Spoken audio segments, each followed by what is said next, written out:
Assalamualaikum warahmatullahi wabarakatuh.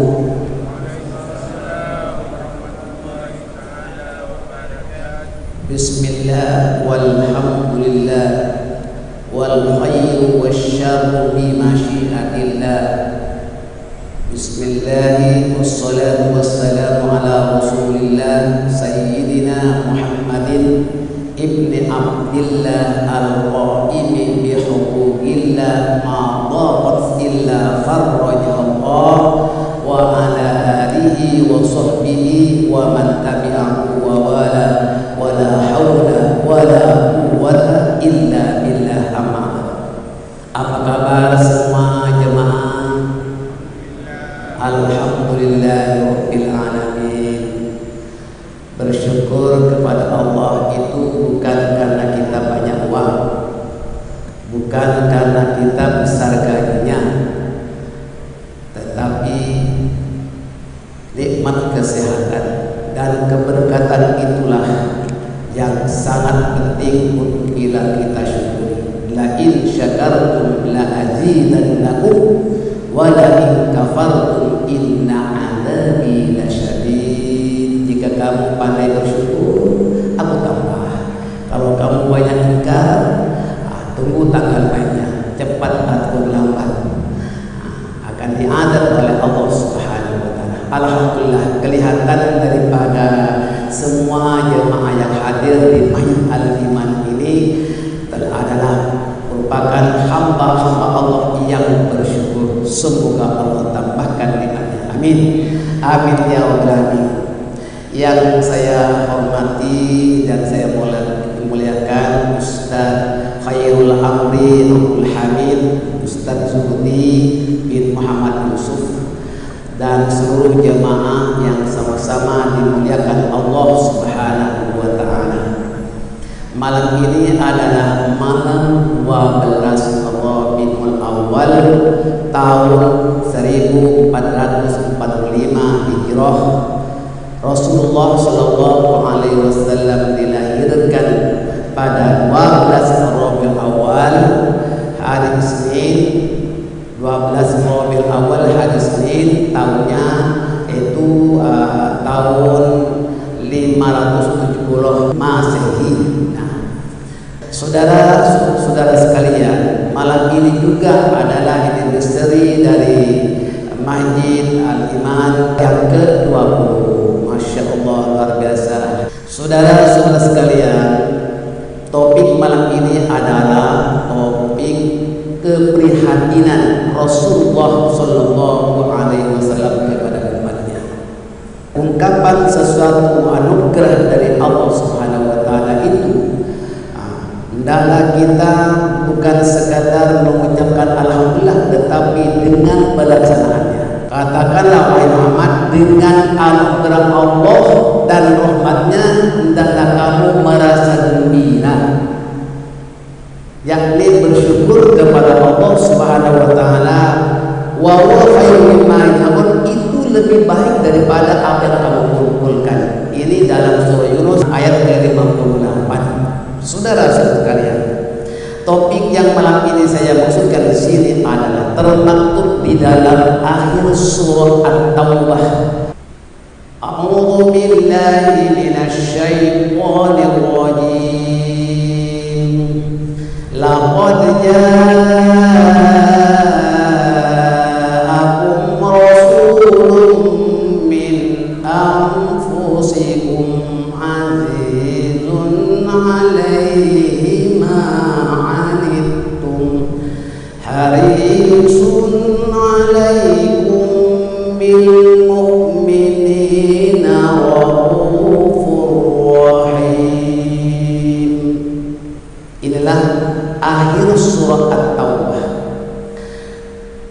Telah datang kepada kalian seorang rasul sangat prihatin kepada kalian dan sangat menginginkan keimanan dan keselamatan bagimu semua.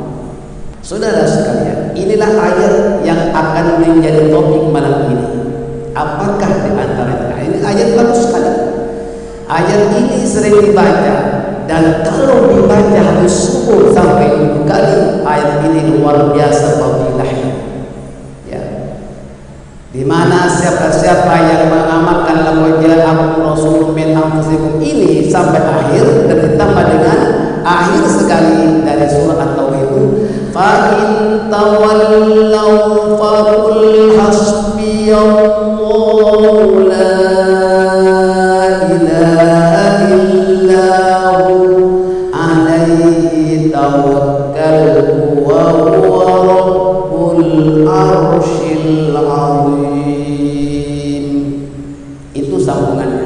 Laqad ja'akum rasulun min anfusikum azizun alaihi ma anittum harisun alaikum bil mu'minina raufur rahim. Fa in tawallaw faqul hasbiyallahu la ilaha illa huwa alaihi tawakkaltu wa huwa rabbul arsyil azim. Siapa-siapa yang mengamalkan ayat ini sesudah salat subuh tapi dibaca 7 kali, Allah Ta'ala akan memberikan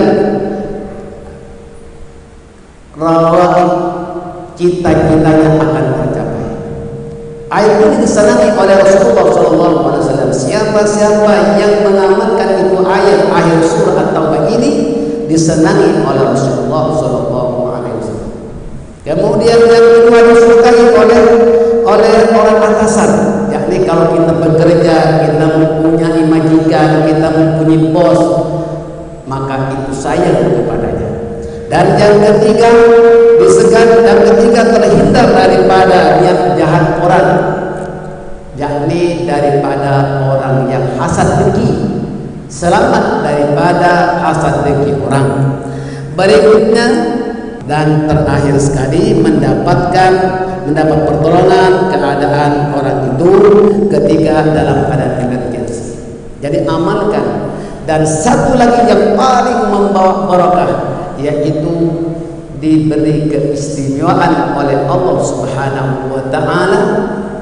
Dia apabila sudah mau mendekati akhir hayatnya, dia akan lupa ayat itu. Ingat, kalau mengamalkan itu ayat, apabila lupa padahal dia konsisten membaca 7 kali habis sholat subuh tetapi sekali lupa, itu menunjukkan orang itu sudah perlu bersiap-siap untuk meninggalkan dunia yang fana ini. Maksudnya Allah Ta'ala memberikan keistimewaan mengetahui bila dia akan meninggal, tetapi dia tahu, cuma dia tidak dapat berkata kepada siapa-siapa. Memang ada hamba-hamba Allah yang diistimewakan oleh Allah Subhanahu wa Ta'ala, dia mengetahui bila masanya untuk dia meninggal dunia. Bagus juga. Tapi mari kita amalkan laqad ja'akum ini, fa in tawallaw itu dibaca 7 kali. Ya. Ada mengatakan sebaik-baiknya dimulakan dengan inna fatahna laka fathan mubina liyaghfira laka Allahu ma taqaddama min dhanbika wa ma ta'akhkhar wa yutimma ni'matahu 'alaika wa yahdiyaka siratan mustaqima wa yansuraka Allahu nasran aziza. Itu ayat yang sangat disenangi, disukai oleh Rasulullah SAW, karena dia telah menjelaskan bahwa sesungguhnya kami, yakni Allah, telah memberikan kepadamu kemenangan yang nyata, supaya Allah memberikan keampunan kepadamu dosa yang telah lalu dan dosa yang akan datang. Dan Allah Ta'ala menyempurnakan nikmat Allah dan memimpin kamu ke jalan yang lurus.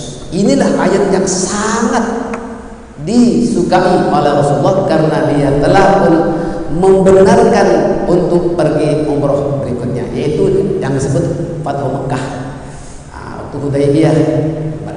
Umroh yang pertama baginda Nabi tidak berjaya, yang kedua langkah yang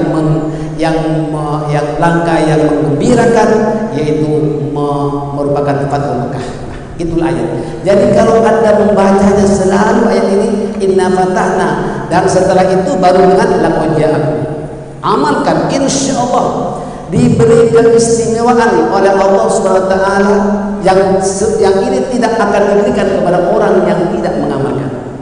Itulah saudara-saudara sekalian yang merupakan ayat sangat prihatin Rasulullah SAW kepada umatnya. Ada bentuk gembira dari Rasulullah SAW. Seluruh umat Islam, seluruh orang yang beriman masuk surga. Tidak ada yang tak masuk surga. Kullu ummati yadkhulul jannah illa man aba. Qila wa man aba ya Rasulullah? Qala wa man asani faqad aba. Semua umatku masuk surga illa man aba, malaikat yang enggan. Sahabat bertanya-tanya, kok ada orang yang segan masuk surga? Qila ditanya, wa man aba ya Rasulullah? Siapakah orang yang aba ya Rasulullah? Orang yang enggan itu ya Rasulullah? Baginda Nabi menjawab, wa man asani faqad aba. Siapa yang enggan, siapa yang durhaka kepadamu, itulah orang yang enggan masuk surga. Jadi cuma dua saja, yakni mengerjakan perintah Allah dan menjauhi larangannya. Itu saja. Kalau sekiranya seorang itu telah mentaati Rasulullah SAW, itu berarti telah mentaati Allah dan Rasulnya. Dan kalau kita ingin cinta kepada Allah, mesti lewat Rasulullah SAW.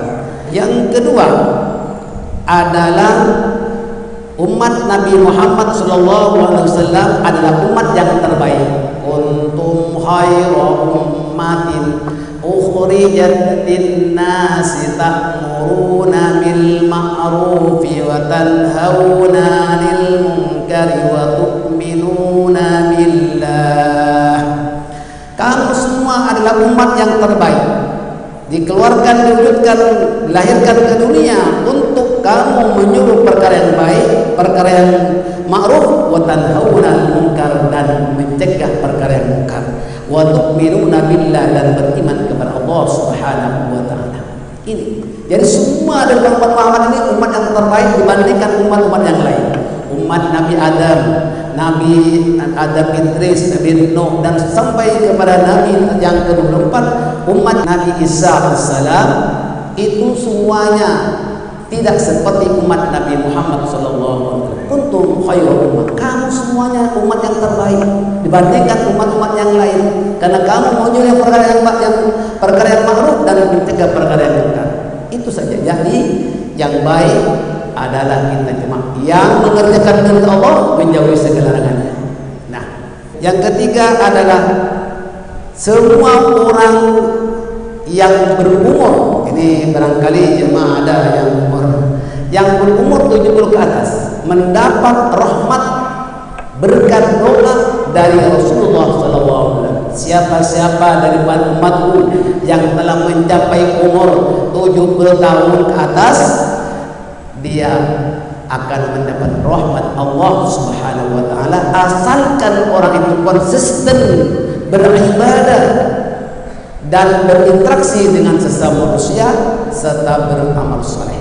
Nah, jadi apabila Anda sebagai umat Nabi Muhammad SAW yang panjang umur 70 ke atas tahun, itulah orang yang senantiasa mendapat rahmat Allah, asalkan konsisten beribadah dan konsisten berinteraksi dengan sesama manusia. Insyaallah hablum minallah wa hablum minannas.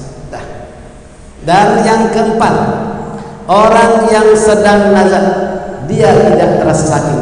Umat Nabi Muhammad SAW tidak merasa sakit karena telah diminta oleh baginda Rasul kepada malaikat maut, malaikat Israel, ya, supaya dikumpulkan sakitnya pada saat baginda Rasul berada di pangkuan Sayyidina Aisyah radhiyallahu anha. Baginda itu sudah didatangi oleh malaikat maut, dia sempat berbual-bual, adakah umatku sakit seperti ini wahai malaikat? Jelas lebih sakit ya Rasul. Oke, tak apa.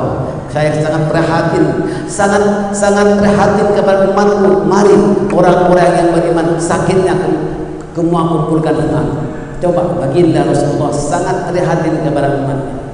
Jadi orang yang beriman ketika nazar dia tidak ada rasa sakit, bahkan bisa sanggup tersenyum. Farauhu wa raihan wa jannatu na'im wa jannatu na'im. Farauhu raihan, lemah lembut, mereka datang mencabut nyawa mereka dengan lemah lembut, harum semerbak.